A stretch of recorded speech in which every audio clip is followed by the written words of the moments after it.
Arrest हुआ। इन्हीं शब्दों के साथ मैं प्रोफेसर सुनीता गुप्ता जी से आग्रह करना चाहूँगा।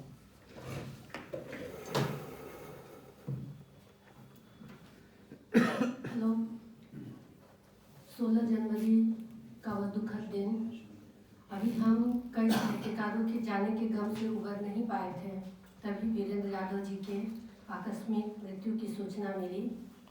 यह जानते हुए भी कि मृत्यु जीवन का अनिवार्य सच है, हम उस क्षण इस बात को कहाँ स्वीकार कर पाते हैं। वे लोग जो पूर्ण काम हो चुके हैं, बहुत अपना दायित्व पूरा करके जा रहे हैं, उनके जाने पे भी तकलीफ तो होती है, एक साथी के बिछड़ने का दर्द तो होता है, लेकिन वह जो अभी तेजी से दर्द भरता हुआ चल रहा हो, ऊर्जाशील हो, लगातार हस्तक्षेप कर रहा हो, उसका जाना तो किसी हादसे की तरह ही होता है। तो वीरेंद्र यादव का जाना भी इसी हादसे की तरह था।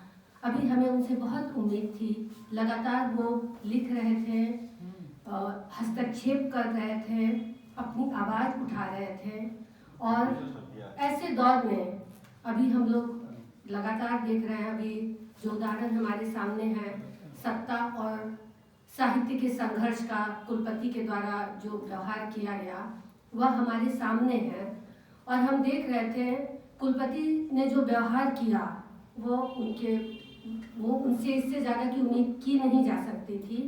लेकिन वहाँ जो बैठे हुए साहित्यकार थे वो वहाँ बैठे रह गए, वो प्रतिरोध में नहीं उठ सके, वे चुपचाप सत्ता के सम्मुख जो सर झुकाए रहे। तो ऐसे समय में जब साहित्य अपनी अर्थवत्ता को, अपनी मूल जमीन को खो रहा है, बाजार, सत्ता, पूंजी के सम्मुख नतमस्तक हो रहा है, साहित्य अपनी सादगी के लिए जाना चाहता है, साहित्य की पहचान पन्नों पर लिखे हुए शब्दों से होती है, लेकिन आज वो शब्द, वो साहित्य अपनी सादगी छोड़कर बड़े बड़े आडंबर, बड़े बड़े अलंकारिक उत्सव और उत्सव में बदल रहे हैं, भव्यता में ढल रहे हैं। ऐसे में वीरेंद्र यादव जी बार बार याद आते हैं, याद आते रहेंगे, एक साहित्य की संपूर्ण गंभीरता, सादगी के साथ। उनकी तस्वीर को देखते हुए मैं याद कर रही हूँ, छपरा सम्मेलन में मेरे साथ ही वो गए थे, और उस लंबी 1-1.5-2 घंटे की यात्रा में बहुत सारी बातें, उनसे बहुत सारे विषयों पर चर्चा होती रही थी। मेरा वो उनसे पहला परिचय था, तो मैं उनके साहित्यिक समझ, उनके विचार से भी अवगत हो रही थी। किंतु सबसे अधिक जिस चीज़ ने मुझे प्रभावित किया था कि इतने गंभीरता, वैचारिक गंभीरता के बावजूद उनके व्यक्तित्व की जो सादगी थी और जो सहजता और सरलता थी, उसने मुझे बहुत सम्मोहित किया था, और मैं उन्हें बहुत आदर करती थी। आलोचना में उन्होंने जो योगदान दिया, बहुत विस्तार से श्री श्याम किशोर जी ने उस पर बात की। आलोचना का कोई भी मानदंड अपने आप में संपूर्ण नहीं हो सकता। बहुत सी चीज़ें, बहुत से पक्ष बदलते समय के साथ, बदलते दृष्टिकोण के साथ बदलते रहते हैं, और उन नए नए पक्षों को आगे आने की ज़रूरत है। तो वीरेंद्र यादव ने उन पक्षों की ओर, और बहुत जरूरी पक्षों की ओर हमारा ध्यान आकृष्ट किया। मुझे याद आ रही है राजेंद्र यादव की पंक्तियाँ। एक जगह उन्होंने लिखा है कि शब्द का भविष्य शब्दकोश नहीं, कर्म है। वीरेंद्र यादव जी को आज याद करते हुए मुझे लगता है कि शब्द को कर्म तक पहुंचाना, इसे वीरेंद्र यादव से सीखा जा सकता है। वे प्रेमचंद की परंपरा में थे, और उनके लिए साहित्य महज पाठ में केंद्रित रहने वाली, पुस्तक में केंद्रित करने, किताबों तक केंद्रित रहने वाली नहीं थी। वो साहित्य की स्वायत्त दुनिया से परे साहित्य को जीवन के निकट ले गए, और हर उस सवाल से वो जूझते रहे जो लोकतंत्र के विरोध में, समाज के विरोध में, साहित्य के विरोध में आता रहा। पिछले दिनों उनकी मृत्यु के बाद उनके फेसबुक को फिर से गुजरते हुए कई जगह मैं अटक गई, देख रही थी। बराबर वे धार्मिक कट्टरता पे लिख रहे थे, वे डोनाल्ड ट्रंप की अराजक नीतियों पर लिख रहे थे, मनरेगा पर लिख रहे थे, बहुत सारी जो भी सामयिक चीज़ें थी लगातार वो उस पर लिख रहे थे। और एक जगह मैंने देखा, उन्होंने एक जगह लिखा था, सुखिया सब संसार है, खावे और सोए, दुखिया दास कबीर है, जागे और सोए। कितना जागे और रोए। तो आप इसे उस व्यक्ति की सोच को समझ सकते हैं। सचमुच जो आज जगा हुआ है वह कितना छटपटा रहा है, कितना बेचैन है, इसे हम समझ सकते हैं। तो उन्होंने उन्होंने जो कुछ भी लिखा जीवन के पक्ष में लिखा, और जन पक्ष धरता उनके लेखन की धार रही। और जो प्रतिरोध और हस्तक्षेप वे लगातार करते रहे, वह आज के समय में कितना जरूरी है, जबकि एक एक कर ऐसे लोग खत्म हो रहे हैं। अभी कुछ दिनों पहले खगेंद्र ठाकुर जी की पुण्यतिथि पर उनको स्मरण करते हुए विषय रखा गया था, साहित्य और समाज, साहित्य और आज का समय। और हम याद कर रहे थे कि कैसे खगेंद्र ठाकुर ने साहित्य के होते हुए साहित्य में अपना योगदान देने के बावजूद भी प्रगतिशील लेखक संघ के लिए कितना वो करते रहे थे। तो हमें उसी परंपरा में मैं वीरेंद्र यादव जी को भी याद करती हूँ कि उनका भी साहित्य सीधे समाज से जुड़ा हुआ था। आज ऐसे लोगों की कमी, ऐसे योद्धाओं की कमी बहुत खल रही है। एक और रिक्तता, शून्यता आ रही है। इस कमी को आगे पूरा करना होगा। उन्होंने जो विरासत छोड़ी है, आलोचना में जिस वैचारिक पक्ष को आगे बढ़ाया है, उसे और आगे उसमें और कड़ियाँ जोड़ने की ज़रूरत है। उनके आलोचना पक्ष पे तो मुझे लगता है कि समग्रता में एक चर्चा हो सकती है, और वो बहुत महत्वपूर्ण चर्चा है जो कि कभी होनी चाहिए। लेकिन उनके प्रति सच्ची श्रद्धांजलि यही होगी कि जिस पक्ष को उन्होंने आगे बढ़ाया है उसे आगे बढ़ाया जाए और उनके अधूरे कार्य को हम पूरा कर सकें। और अभी हमारे साथी बहुत अच्छा गीत उन्होंने प्रस्तुत किया कि जब हम लौटेंगे मुक्ति के पथ पे तो जीत के गीत गाए जाएंगे। तो जब हम संघर्ष के लिए उठेंगे, जब हम प्रतिरोध के लिए आवाज़ उठाएंगे, जब हम हस्तक्षेप करेंगे सत्ता के विरुद्ध, बाजार के विरुद्ध, तब वीरेंद्र यादव का लेखन हमें दिशा देगा। वीरेंद्र यादव हमें याद आते रहेंगे। और गीत की ही कड़ियों को उधार लेके मैं कहना चाहूँगी कि कारवां चलता रहे, कारवां चलता रहे। वीरेंद्र यादव जी को इन्हीं शब्दों के साथ मैं विनम्र श्रद्धांजलि अर्पित करती हूँ। नमन। शुक्रिया सुनीता गुप्ता जी। हिंदी की अध्यापिका है, RN कॉलेज हाजीपुर, और प्रदेश के कार्यकारी महासचिव भी हैं, अध्यक्ष हैं। इन्हीं शब्दों के साथ मैं बुलाना चाहूँगा विजयेंद्र जी, जो हाजीपुर से हैं। विजयेंद्र जी।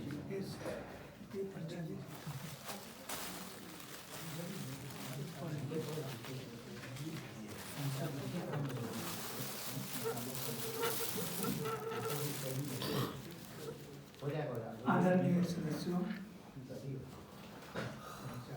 वीरेंद्र यादव जी को श्रद्धांजलि अर्पित करते हुए हम एक पर्चा पढ़ना चाहेंगे। 2 मिनट का है पर्चा। ये जो लिखा गया है वो डॉक्टर प्रेम सिंह, दिल्ली यूनिवर्सिटी के फैकल्टी, वो रिटायर के हिंदी के थे। तो उन्होंने एक पर्चा लिखा है। पर्चा का शीर्षक है भारत संवाद अभियान। इसमें लिखा है पढ़िए और प्रसारित करिए। हम भारत के लोग भारत को एक संपूर्ण प्रभुत्व संपन्न समाजवादी पंथनिरपेक्ष लोकतंत्रात्मक गणराज्य बनाने के लिए इस संविधान को अंगीकृत, अधिक्रमित और आत्मार्पित करते हैं। भारत संवाद अभियान का उद्देश्य भारतीय संविधान द्वारा प्रतिष्ठित संप्रभु समाजवादी धर्मनिरपेक्ष और लोकतंत्रात्मक भारतीय राष्ट्रीय राज्य के प्रति भारतीय नागरिकों की निष्ठा को निरंतर संवारते निखारते रहना है। भारतीय स्वतंत्रता संघर्ष के आदर्शों और भारतीय संविधान के मूलभूत मूल्यों को राष्ट्रीय जीवन का अभिन्न हिस्सा बनाए रखना एक स्वाभाविक नागरिक कर्तव्य है। नागरिक के बीच निरंतर परस्पर संवाद के जरिए ही यह नागरिक कर्तव्य उनकी सोच का स्थायी हिस्सा बना रह सकता है। ऐसा होने पर संवैधानिक मूल्यों और संस्थाओं का तेजी से जारी मूल्य रुकेगा और आगे उनकी मजबूती तथा नवीकरण होगा। तभी शासक वर्ग द्वारा राष्ट्रीय परिसंपत्तियों को देशी विदेशी कॉर्पोरेट घरानों को बेचने, किसानों, मजदूरों, नौजवानों, छात्रों की कीमत पर कॉर्पोरेट घरानों के हित में एक के बाद एक कानून बनाने, नागरिक स्वतंत्रताओं का हनन करने और सांप्रदायिक सौहार्द बिगाड़ने की मुहिम को सफलतापूर्वक रोका जा सकेगा। भारत के वे लोग जो अपनी नागरिक पहचान भारत के संविधान के साथ जोड़कर देखते हैं, किसी धर्म, जाति, क्षेत्र, परिवार, व्यक्ति आदि के साथ नहीं, भारत संवाद अभियान के स्वाभाविक हिस्सेदार हैं। पूरे देश में ऐसे लोगों की कमी नहीं होनी चाहिए। भले ही पिछले 3 दशकों में नव साम्राज्यवाद की सेवारत शासक वर्ग द्वारा थोपे गए कॉर्पोरेट कम्युनल गठजोड़ ने स्वतंत्रता आंदोलन और जटिल वैश्विक विकास के मंथन से निकले आधुनिक भारतीय राष्ट्र की चेतना को बहुत हद तक विकसित कर दिया है। मैं इस पर्चा को यहीं समाप्त करना चाहूँगा और हमारी विनम्र श्रद्धांजलि। शुक्रिया विजय जी। अब मैं बुलाना चाहूँगा मनीष रंजन जी, जो अधिवक्ता और सामाजिक कार्यकर्ता हैं। मनीष रंजन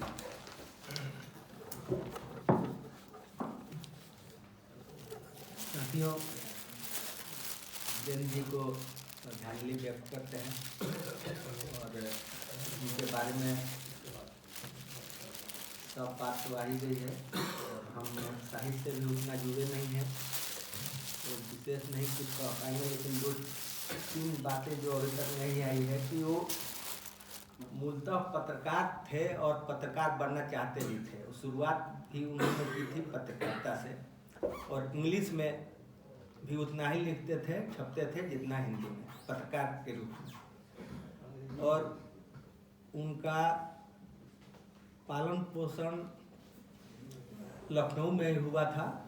गांव से उनका केवल नाता इतना था कि उनके जो उनका गांव था जहाँ उनके परिवार के और लोग रहते थे, तो साल में जो उनके पिताजी भी जॉब में थे तो छुट्टी में केवल आना जाना होता था और उसी से ग्रामीण पृष्ठभूमि से उनका लगाव था जो अंत तक बना रहा। उसके वजह से ये सब चीज़ें आई उनके जीवन में और वो हस्तक्षेप ही उनका मुख्य धर्म था और ईमानदारी उनकी मुख्य पूंजी थी।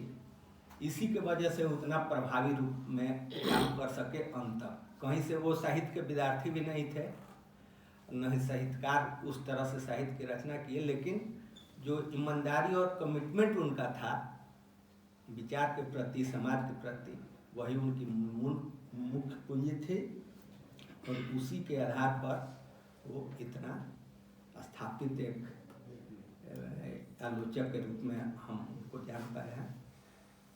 और विशेष कुछ नहीं, पुनः एक बार उनको स्मृति को हम नमन करते हुए श्रद्धांजलि। शुक्रिया मनीष जी। दयाशंकर राय जी का एक संदेश है जो राष्ट्रीय सहारा के संपादक रहे हैं और मणिभूषण जो हमारे साथी है AN कॉलेज में असिस्टेंट प्रोफेसर है उर्दू विभाग के, मैं उनसे आग्रह करना चाहूँगा कि उनके संदेश को पढ़ा जाए। धन्यवाद। ठीक है, ठीक है।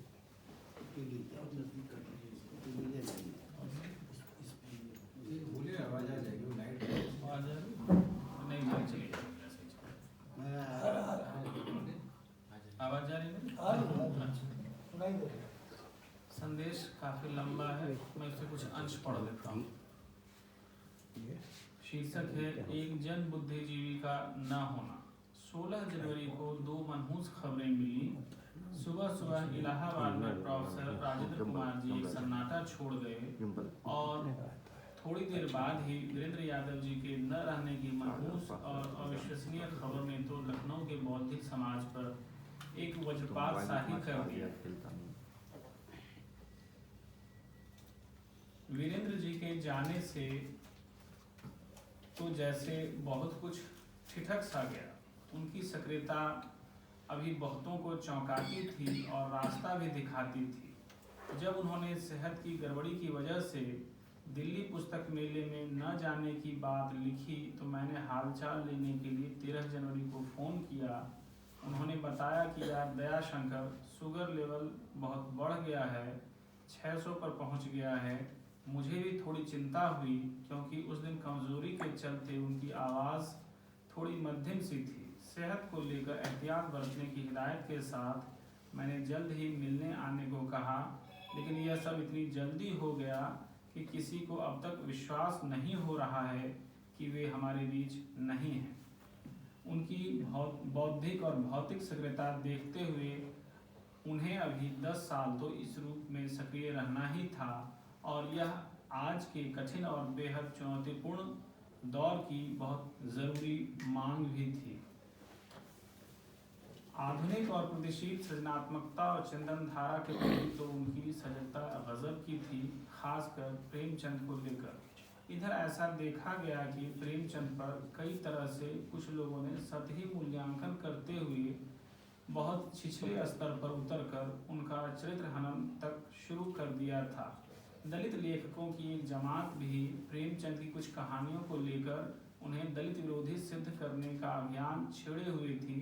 वीरेंद्र जी ने प्रेमचंद कालीन ऐतिहासिक पृष्ठभूमि को सामने रखते हुए उन सारे हमलों का जवाब बहुत ही तार्किक विवेकशीलता के साथ दिया, और उपन्यास और वर्चस्व, उपन्यास और देश, प्रगतिशीलता के पक्ष में विवाद नहीं हस्तक्षेप आदि आलोचनात्मक पुस्तकों में इस बात को मजबूती से स्थापित किया कि प्रेमचंद का आज के संदर्भों में पुनर्पाठ होना चाहिए, लेकिन यह सुपाठ हो, कुपाठ नहीं। और वह ऐसा इसलिए कर पाते थे क्योंकि मार्क्सवाद के साथ ही उन्होंने अंबेडकर और हाशिए के समाज से आने वाले लेखकों को भी बहुत गहराई और आलोचनात्मक नज़रिए से पढ़ा था। इसे बहुत से दलित लेखकों के एकांगी स्थापनाओं के जवाब में लिखे गए उनके लेखों में देखा जा सकता है। अपनी आलोचनात्मक किताबों और सोशल मीडिया तक पर उन्होंने इसे साफ तौर पर स्थापित किया कि जो लोग आज प्रेमचंद को दलित विरोधी साबित करने पर तुले हुए हैं, दरअसल वे जाने अनजाने प्रतिगामी ताकतों के वैचारिक अभियान का हिस्सा बन जा रहे हैं। प्रेमचंद साहित्य के तो वे एक तरह से इंसाइक्लोपीडिया थे। उनका आलोचनात्मक लेखन बताता है कि वे आज प्रतिरोध की लेखकीय चेतना की एक मुखर आलोचनात्मक आवाज़ थे। लखनऊ में तो सड़क से लेकर हर महत्वपूर्ण सार्वजनिक मंच तक पर लघु पत्र पत्रिकाओं के शास्त्रीय अकादमिक लेखक तो अब भी हैं और रहेंगे ही, पर वीरेंद्र यादव जिस तरह सोशल मीडिया पर हर महत्वपूर्ण सवाल पर मुखरित थे, उस जगह पर फिलहाल सन्नाटा पसर गया है, जबकि सोशल मीडिया के आज के महत्व को देखते हुए तात्कालिक हस्तक्षेप की दृष्टि से यह मंच आज बेहद महत्वपूर्ण हो गया है। इस मंच पर उनकी इस सक्रियता ने आज की पीढ़ी के अंदर एक शोधात्मक वृत्ति पैदा की और प्रगतिशील चिंतन धारा को लेकर उसे बहुत ही प्रकट ढंग से जिज्ञासु बनाया। उनकी फेसबुक पर सक्रियता को लेकर साहित्य की दुनिया के कुछ एकांतिक साधक उन्हें यह सलाह भी दिया करते थे कि फेसबुक पर अपनी सक्रियता, आपकी सक्रियता आपका बहुत वक्त बर्बाद करती है, इसलिए इस बार वक्त न बर्बाद कर खुद को गंभीर लेखन में लगाइए। वीरेंद्र जी इस पर बस मुस्कुरा देते थे क्योंकि फेसबुक और सोशल मीडिया की ताकत को वे समझने लगे थे और इसे वे आज की एक अपरिहार्य ज़रूरत मानते थे। शायद यही वजह रही होगी कि कई दफ़ा उन्होंने मुझसे भी फ़ोन कर कहा कि दयाशंकर जी, अमुक विषय पर आपने बहुत ज़रूरी हस्तक्षेप किया है और यह सिलसिला जारी रहना चाहिए। आज के बेहद महत्वपूर्ण, बेहद चुनौतीपूर्ण समय में अपनी इस अडिग प्रतिबद्धता के लिए ही वे हिंदी आलोचना के एक अनिवार्य जन बुद्धिजीवी थे। अरुंधति रॉय उनकी प्रिय लेखक यूं ही नहीं थी। इस लिहाज से वीरेंद्र जी का जाना वाकई एक अपूरणीय बौद्धिक क्षति है।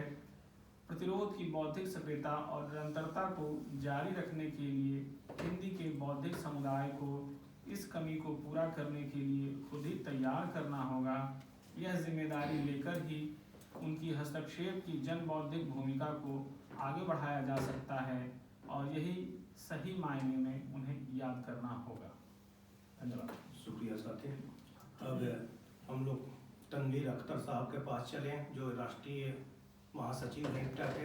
उनसे पहले मैं यह जानना चाहूँगा, अगर कोई साथी अपनी बात संक्षेप में रखना चाहते हैं तो आप रख सकते हैं। हालांकि सबने अपनी बातें संक्षेप में ही रखी है, फिर भी अगर कोई साथी चाह रहे हैं कि नहीं कुछ कहना चाह रहे हैं तो कह सकते हैं। हम लोग अख्तर साहब के पास